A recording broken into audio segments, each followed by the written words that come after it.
This is Capital One Tournament Central. The Michigan Wolverines advance to the Big Ten Final tomorrow. They beat Minnesota today, 76-49. Hi, everyone. Welcome to Capital One Tournament Central. Greg Gumbel, Clark Kellogg, and Seth Davis in a game that saw the Michigan Wolverines just roll, 76-49, the final score.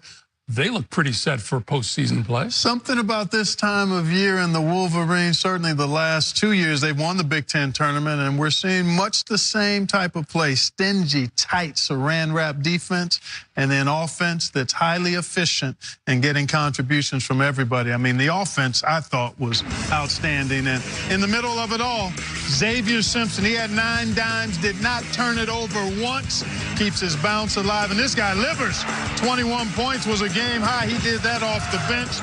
And then Simpson so good at picking his spots. And when he makes these, you can pretty much call it a wrap. But this guy is fantastic, orchestrating Michigan in the half court or in the open court. And the defense really turned the water off for the Gophers. And this is a team, Seth, that's won the last 2 Big Ten tournament championships. They're primed for 3 in a row. Yeah, good to see them developing their bench a little bit. That's been kind of a question mark for Michigan for much of the season. Charles Matthews coming back from that injury, played 23 minutes today. He looks like he's getting back into shape. And while he was out, Isaiah Livers really got a lot of minutes. He got promoted to the starting lineup today, came off the bench and delivered, as Clark mentioned, 21 points and 4 for 6 from behind the three-point line. And we know about John Beilein's offense, a lot of back cutting and switching in and out, and bigs like John Teske at 7'1" who can stand behind the three-point line. So when you have spacers like that, it just makes everything click, and then you add the defense. So we got what we all wanted and deserved, frankly, which is a Michigan State versus Michigan game tomorrow for the Big Ten Championship. Of course, the Spartans won both those meetings during the course of the regular season. They say it's really hard to beat a team 3 times in one season. We're going to find out tomorrow just how hard it is. Why do they say that? I don't know. Who is they? You just said they all. The people in my head, they keep saying, what are they saying?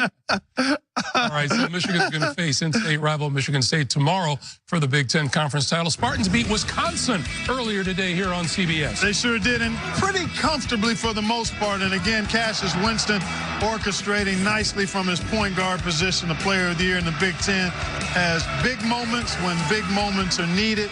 And he gives this team an awful lot. Kenny Goins was outstanding, a double-double, but also made 3 triples in this one. But here comes Cassius Winston again. I'll just take what's available, and he does it. And there you see the numbers, 21.6 assists and the double-double for Kenny Goins. Michigan State moves into tomorrow's championship game. After the game today, our Tracy Wolfson caught up with Spartans' Cassius Winston. Cassius, well, good win out there, but we saw you twist that ankle in that first half, and Coach was extremely concerned. How concerned were you going back out there that you would be able to play at full speed? A little bit at first, just because at the moment, you already had injuries, so to tweak it a little bit, but I got the heat on and stuff like that, and I was able to get up and down and get my confidence going, so it was okay. How much is in your mind that there's no way you're coming off the court, especially when you have a championship at stake? Oh, yeah, that's already in my mindset, Whatever it takes to win, that's what I'm going to do, especially for the championship. What about the defensive effort, the rebounding that this team showed today, not really giving Wisconsin a chance to get back in it? Yeah, well, those are some of the things that we pride ourselves on. Defense, rebounding, getting out on the break. And if we do those things, we always got a chance to win. A chance to win a championship tomorrow. Good luck. Thank you. So the Big Ten Championship Showdown is now set, featuring an all-Michigan final between the Wolverines and the Spartans. That comes your way tomorrow here on CBS. Match these teams up for me. Style of play, who is surging the most at this time of year? Who do you give the edge to? Wow, I would probably give the edge to Michigan, just from a psychological standpoint. They get Charles Matthews back. It allows Livers to come off the bench, which is in his more comfortable role. And there's something about when you're fairly evenly matched and you've come up short twice, that additive incentive of being able to try to change that script. I give the edge slightly to Michigan. The Spartans have been fantastic, but I like Michigan tomorrow. Yeah, well, as Clark has always told me, it's very difficult to beat a team 3 times. over the course of I am season. not they.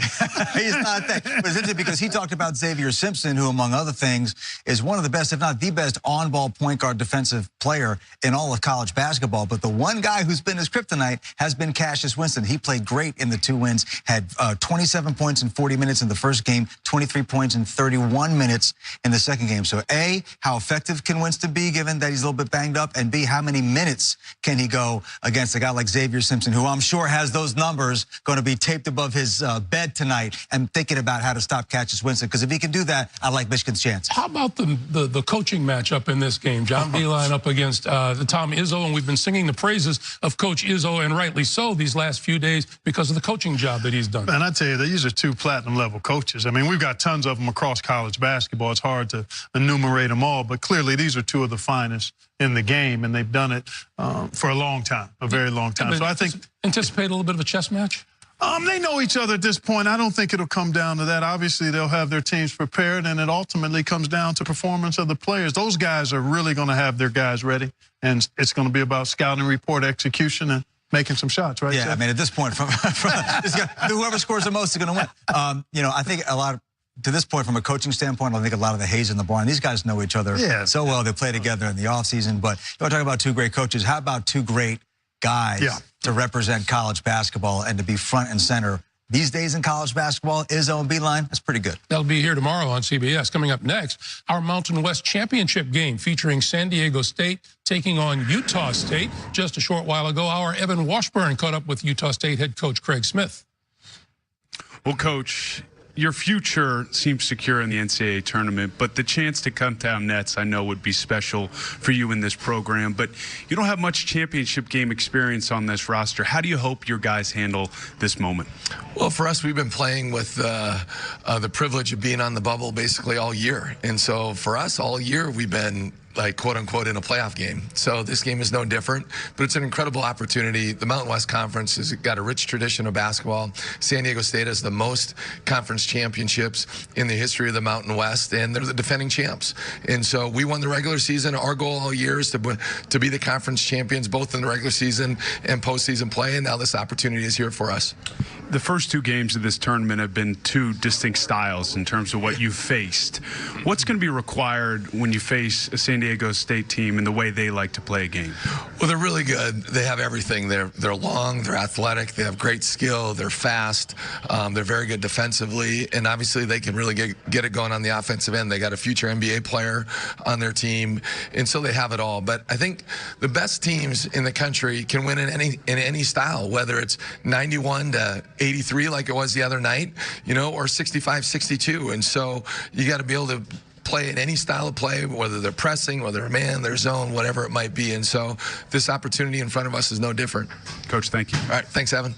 Go Aggies. All right, Evan, thank you so much, and thank you, Coach Smith. Let's talk about this Utah State team. Clark, 27 wins on the season. They won 15 of 18 games within their Mountain West Conference, and they've won 9 in a row going into this game. And I love what Coach Craig Smith said there. Really good teams have a way of being able to be versatile in how they win. If the game is slow, they can grind and grit it out. If the game is up-tempo, you're skilled enough to play that way. And that's what this Utah State team has been. Toughness when needed, but also highly skilled and versatile. And San Diego State, we know the culture and history of that program has been defense. We're going to lock you up, and then we'll find enough offense with our length and points off turnovers and points off our defense to beat you. So I'm expecting really a knockdown, drag-out kind of battle, because both of these teams have kind of shown that sandpaper that you like to see in terms of grit. And 2 older teams, you talk about the culture at San Diego State. Brian Dutcher was a longtime assistant under Steve Fisher, so that was a pretty seamless transition. And they did split their regular season meetings. You know, the Aztecs won the game at home, and so I think that's going to give them a little bit of a psychological edge. Of course, they have more on the line in this game because they're playing their way into the NCAA tournament, whereas we pretty much know that Utah State is there. I will say, when San Diego State won the game, Sam Merrill, the outstanding guard, and for people who haven't seen him yet, you're going to see a really great player. He had 35 points in that game, but nobody else from Utah State did anything. So they have to be wary about being overly reliant on Merrill today. Yeah, while we're talking about San Diego State, the Aztecs, let's take you back out to Las Vegas. Evan Washburn also had a chance to talk with San Diego State head coach Brian Dutcher. Well, Coach, you and some of your key players don't have to go back far to remember what it takes in this game when you need to win it to continue your season. You used the term yesterday, controlled desperation. What does that look like on the floor? Looks like playing all 40 minutes, both offensively and defensively, rebounding, doing whatever it takes to come out with a victory against a team that's won 16 of the last 17. The only blemish is the Aztecs at Viejas Arena. So we know how good they are, but I think we'll be ready for the task. You mentioned that matchup, and Utah State's one of the most efficient teams on both ends of the floor. What are the priorities in trying to slow them down and get a win? We have to slow Sam Merrill down. I mean, he's the conference MVP. He scores and he finds his teammates. He's the ultimate player, and so we'll have a hard time doing it, but Jeremy Hemsley will be up for the task, and we will try to contain him for 40 minutes. 3 games in 3 days is no easy task, and I know some of your key guys have been banged up. How do you feel about the strength of your players heading into this game? It's this time of the year. Everybody's banged up, so no excuses right now. Who's ever available, who's ever healthy will be out there playing their hearts out for the Aztecs. Coach, always appreciate the time. Thanks, Evan. Evan, thanks again. We'll take a break here, get you caught up on today's scores and highlights and more when Capital One Tournament Central continues after this.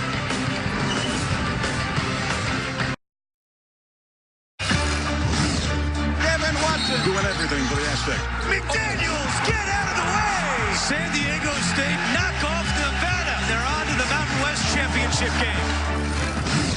Merrill, free money. That is so good, I can't tell you. Oh, Cada! Utah State dominates and punches their ticket for a huge showdown against San Diego State. San Diego State, Utah State, that game is coming up next here on CBS. Time now for the Capital One Venture Card Double-Double of the day. Jalen McDaniels of San Diego State, 12 points, 10 rebounds in the Aztecs' upset win over Nevada. Now, let's get you to some highlights, beginning with the America East Championship, UMBC against the #1 seed in the America East, Vermont. Yeah, it was the 1-year anniversary of UMBC's first-round upset of Virginia. Not as good of a result today. Vermont has been the best team in this conference really the last 3 years. For the second time in 3 years, the Catamounts are going to the NCAA tournament. Anthony Lamb was fabulous, as he has been all season long, the best player in that conference. All right, now let's go to the MEAC Championship in Norfolk, Clark, where the Eagles of North Carolina Central taking on Norfolk State. Boy, what a game this was defensively. Both teams not giving up an inch. There you see Julian Waters draining the 3 for the North Carolina Central Eagles. The 3rd consecutive MEAC championship for Sean Davis, chasing down his own miss. And then late in the game, last-second effort by Mustadi Pitt falls short. And congratulations to Lavelle Moulton and the North Carolina Central Eagles. 3 straight conference championships. That is not an easy thing to do anywhere. All right, guys, here's a look at the teams that have already punched their tickets to the NCAA tournament. Are these the teams that are going to cause the selection committee a little bit of hassle tomorrow as they're trying to figure out who's in and who's out? No, these will be about seeding here, Greg. But I tell you what, a couple of teams to kind of put on your radar screen. Murray State obviously is outstanding. John Morant. Colgate has won 11 straight. And the St. Mary's Gales are really a team that can slow you down defensively and have enough offensive firepower to be problematic for whoever they play. Yeah, clearly the highest seeded team on that list is going to be Wofford. They've been outstanding all season long. They've lost 4 games, no games. What's their number in your estimation, seed-wise? I'll give you an 8. I know you're the bracketologist. No, I'm deferring to you on that. Yeah, I think they could be as high as an 8 or a 9, which means if they're in that 8-9 game, if you win, you get the 1 seed. So give me the window. Give me the window. You say 8 is the high mark. 7 to 9. 7. Yeah, I think they'll be hard to get over 7. Okay, 7. Okay, all right, okay. I was just curious. I think you're crunching those numbers over there. I'm going to crunch mine tonight. You know, I tend to crunch at the top and the bottom. I know that Wofford's in, but I do know this. They can play offensive basketball. Oh, yeah. You want to see poetry and motion. And Fletcher McGee can stroke. He has a laser, folks, an absolute laser. All right, Clark, let's go to the American Conference semifinal between Memphis and Houston. This got snug now. Houston was up double digits and looked like they were going to coast, but this is at the FedEx Forum. That's Rainier Thornton making the layup. Houston +5, and here you take a look. Look at this work right there. Big time play. That was Rainier Thornton there from Memphis. And then Jeremiah Martin right to the rim. It's a 3-point lead for the Cougars. And then last-second effort to tie it. Doesn't go. Another opportunity. Denied. Ball game. The Cougars survived missing 13 free throws to go to the championship game tomorrow in the American Athletic Conference. How about the job that Kelvin Sampson has done at Houston? Fantastic. All right. Meanwhile, let's go to the SEC semifinals. Tennessee and Kentucky. Clark, this one came down to the wire and was kind of a surprise at the end. It was. Tennessee went on a big roll. It was all Kentucky until about this, after this bucket here was when things kind of went south for Kentucky. There you see Grant Williams. Man, give me all of those. Shoehorning along that baseline. His partner, Admiral Schofield, spraying that three. Boom. Penetrate and pitch, mark it up. And here come the Vols. P.J. Washington staying with it. Persistence pays. Lamonte Turner. And there you see the Vols. What a run to close this game out down 6 and win by 4 in the last 2.5 minutes. That's work. Seth, did this make a change on the one line for you? Quite possibly. What's interesting is that one of the teams that they'd be vying for on the one line is Gonzaga, and Tennessee beat Gonzaga on a neutral court early in the season. In fact, what happened today against Kentucky is very similar to that game where Gonzaga basically led the whole way, and Tennessee started throwing up three-pointers that went in. I remember Schofield banked one in there late. So I think Tennessee's in the mix. I thought Tennessee's resume is not quite as strong as Kentucky's in terms of the sheer number of high-quality wins. So I do wonder if whoever wins the Big Ten tomorrow might be able to bump Tennessee off the one line. I'm thinking probably not, but I think it's a close call for the committee. What's the bigger priority, head-to-head or your resume? I think you got to look at it all. And what the committee says, you got to look at it all. But I think there's a profile that number one seeds have in terms of the combination of those two. Volume of wins, quality of those wins, and then how you look as you finish off the season, I think is a part of it, not a big part of it. And Gonzaga, to me, has a really strong number one seed resume, and Tennessee certainly with 2 wins over Kentucky now looks like they'd be in the mix. But I like the fact that the 2 seeds, whoever they end up being, it's going to be pretty balanced, 1 and 2. I mean, those 8 teams, you could kind of shuffle the deck once we see who they are. But I think, and the 1 or 2, it's not. I think it's not as big of a deal. It's not as big of a deal. I just think it's more of a prestige type thing. And we know seeds are just numbers next to your name. You get geographic priority. And either way, Gonzaga's in the West is my point. So I think it makes a smaller difference. And also to keep in mind, for some people who might not realize this, is that when they seed overall in the committee room, the number 1 overall seed cannot be paired with the top number 2 seed. So there's a little bit of an advantage to being as high on that seed chart as you can. But it is, I agree that it's marginal. All right, let's keep in mind that Tennessee-Kentucky game is a semifinal game. The other semifinal in the SEC was Florida and Auburn, Seth. Yeah, it was. And this one came down to the stretch where Florida and Auburn led the whole way. Jared Harper had a big three-pointer as Hayes at the end tries to make the difference for Florida. Florida had a nice win over LSU. There was no foul called here. A lot of hands on the ball. But for some way, Mike White not happy with that result, being down 3 at that point. But big win for Auburn, and they get to play Tennessee tomorrow. We know about the history. Bruce Pearl used to coach at Tennessee, so that should be a lot of fun. We talk about Tennessee and Kentucky all season long, and now here comes Auburn in the final of the SEC tournament. Does that surprise you? Mildly so, because they hit a bit of a speed bump during the course of the middle of the season and just found the rhythm. Now has some health issues to some key guys, but playing well. And they were the conference champions a year ago, along with Tennessee, and both of them were surprising champions last year. And here we find them again in the conference championship. Big time up and down season for Auburn. They started off about in the top 10 of the national polls, and then they lost some games along the way. They lost Austin Wiley, their best big man, coming in and out. But I actually felt like, first of all, the shuffling in and out became a problem for them, and also they couldn't decide to. In a lot of ways, they're better off playing smaller and faster, makes them a little bit overly dependent on the three-point shot. But Harper was terrific today. So when those threes are falling for Auburn, then they're awfully hard to beat. But Tennessee is going to be a considerable step up in competition for them tomorrow. All right, let's talk about the Sun Belt semifinals, Seth. This is a game, number 4 seed in the Sun Belt, Texas State, at number 1 seed, Georgia State. Yeah, Georgia State there. You can see Malik Ben-Levy nailing the 3, put him up early, and then Kane Williams, baseline jumper and one, did not make the free throw. Jeff Thomas hits the open 3 from the wing. And then Ben-Levy again, of course, A couple of years ago, remember what Georgia State gave us one of the great tournament memories. Remember Ron Hunter falling off the chair? So they're going to have and his a son chance knocking down a game winner against Baylor. One of the great moments in recent history of the NCAA tournament. Looks like Georgia State headed back for a chance tomorrow to get back into the big comfortable games. lead with just over 3 minutes to play in regulation. To the Atlantic 10 semifinals, played over in Brooklyn. St. Bonnie's, the number 4 seed in the A10, Clark. Boy, they really turned on the gas in the second half in this one. This was a tight ball game until the Bonnies started to explode.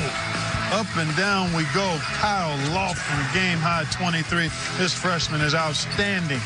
Getting to the bucket himself right there. He also had 5 assists in that ball game. And I tell you, if you talk about building momentum, keep an eye on these Bonnies if they're able to get the work done against St. Louis tomorrow. So they land in the final, and in the other Atlantic 10 semifinal, it was St. Louis and Davidson, Seth. Yeah, St. Louis was a preseason pick in the Atlantic 10. ECU ended up winning the league, but St. Louis pretty good today. Tremaine Isabel Jr. all the way laying it in, and Javon Bess. St. Louis hits the pull-up jumper. That put him up by 13. Pretty much coasted from there. John Axel Gusmanson nailing the 3 for Davidson. And this is Bess again, knocking down the 3-pointer from the corner. Gahanna, Ohio, Javon Bess, right outside of Columbus. Goodmanson trying to keep Davidson in it, but by that point, it was all she wrote. So we're going to have a dream stealer, dream killer playing in this game tomorrow because VCU is the only team in this conference that has a chance, and obviously a very, very good one, to get an at-large bid. So we're going to have 2 teams from the A10, whereas coming into the week, it looked like if VCU was going to win the conference tournament, that there would only be one. That's what happens this time of year. Yeah, the Atlantic 10 championship matchup now set for tomorrow, 1 Eastern time, here on CBS, featuring Battle of the Saints. St. Louis taking on St. Bonaventure on St. Patrick's Day. What kind of game do you expect, and who are the standouts supposed to be? I like the Saints in this one. I think it's going to be. I think it's going to be a game of pace. I think St. Louis is going to want to try to play slow. St. Bonaventure is going to want to speed them up. And Clark, you know what I say? It's easier to slow down a team that wants to run. So I like the Billikens. And I love what I've seen from St. Bonaventure. These guards are outstanding. Lofton and Dominic Welch. They defend at a high level, and I'm leaning towards the St. Bonaventure Bonnies to keep that hot momentum going. They had a 6-game winning streak here recently, and they've continued to play at a really high level. And the confidence, you can sometimes feel that and see that growing. And I like the Bonnies to prevail tomorrow. What is it about this time of year? Huh? It's March. Yeah, it's March. More scores and highlights to come when Capital One Tournament Central continues after this.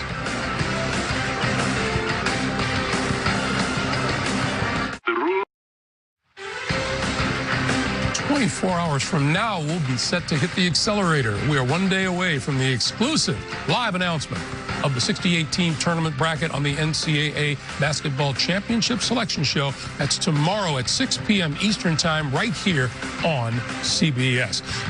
We're trying to figure out what the selection committee is doing now, and their #1 priority. They're watching us. They want to know what they should do. Exactly. What they want to hear Clark's answers to this question. So ask him a good question, and they'll do whatever he says. Give me your #1 seeds. I'm going Duke, Virginia, Tennessee, Gonzaga. Those will be the teams on the #1 line. I think that sounds like what we had in the bracket preview show. Can you recall, Greg? You're supposed to keep that on your hard drive. Yeah, I don't do that. Okay. All right. Well, no, I think you're right about that, actually. I think that is. Don't you think that was? I do.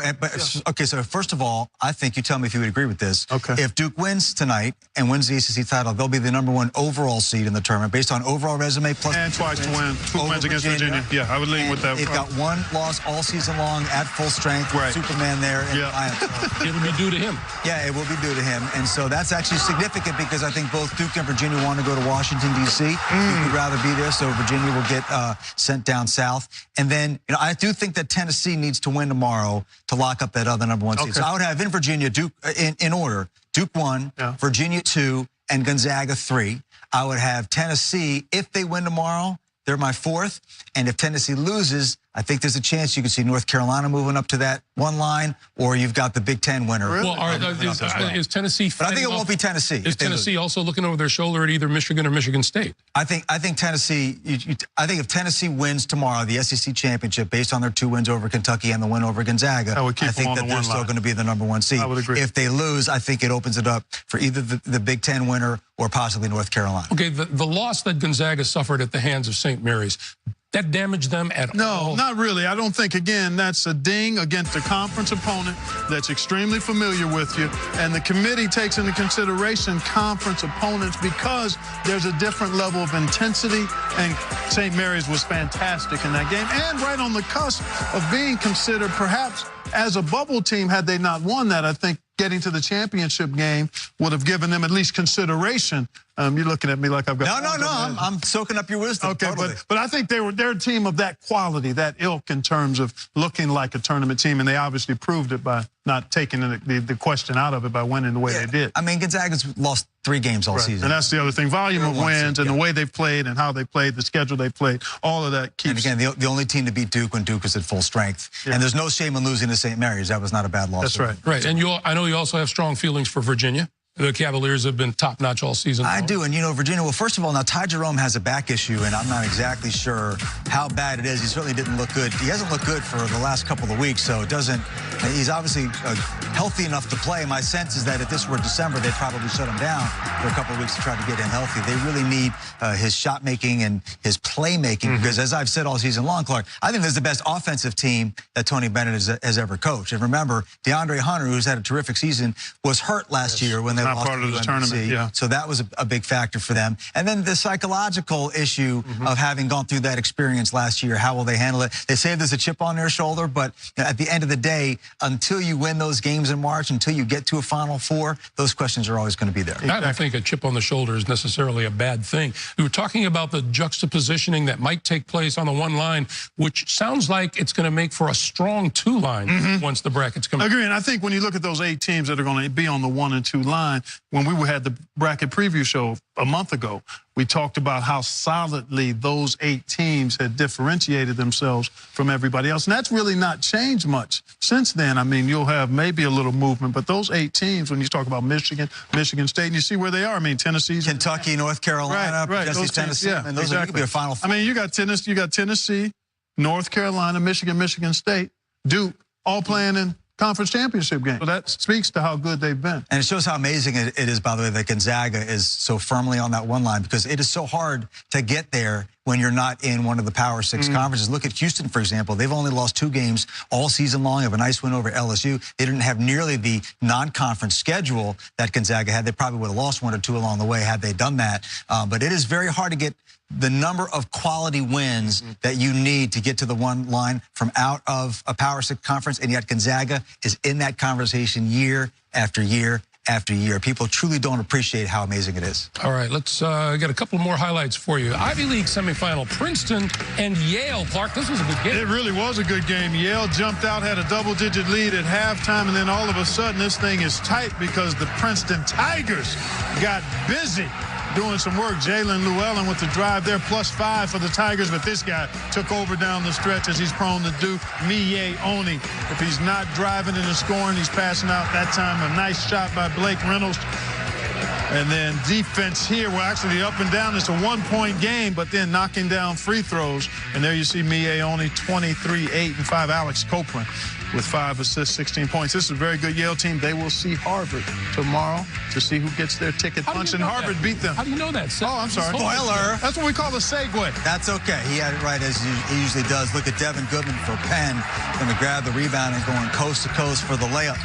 Harvard going to answer with Noah Kirkwood, the open 3-pointer. And, you know, really these 2 teams along with Yale have been the best 3 teams in the Ivy all season long. So Harvard and Yale have kind of been on a collision course, especially Harvard finally getting healthy with Bryce Aiken rejoining the lineup during the second half of the season. Made a huge, huge difference. And it's an interesting deal in the Ivy, which, of course, until recently did not have a postseason tournament. They're rotating the site of the tournament throughout the entire league. So even though Harvard is the 1 seed, they're playing at Yale. Harvard will be the road team in the Ivy League championship final tomorrow. This is one of those leagues where every once in a while, Clark will pop up and say, you know, this team is really good, or these players are really good. He watches them all, man. He loves them all. Yeah, tell us about them.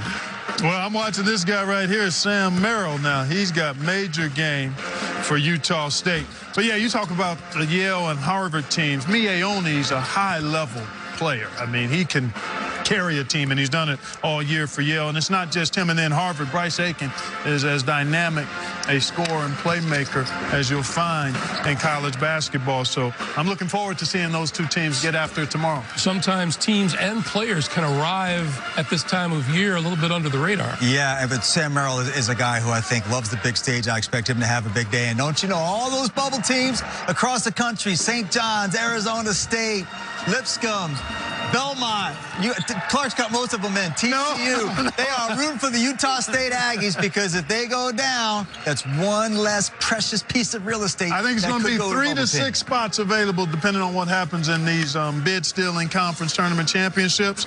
That'll be the extent of the bubble. 10 to 11 teams fighting for either 3 or 6 spots. There you go. Or 6. I mean, you build your own team and make it in under Clark's umbrella. That'll do it for us on Capital One Tournament Central. The Mountain West Championship game between San Diego State and Utah State is coming up next. We will see you back here at halftime. Enjoy the game, everybody.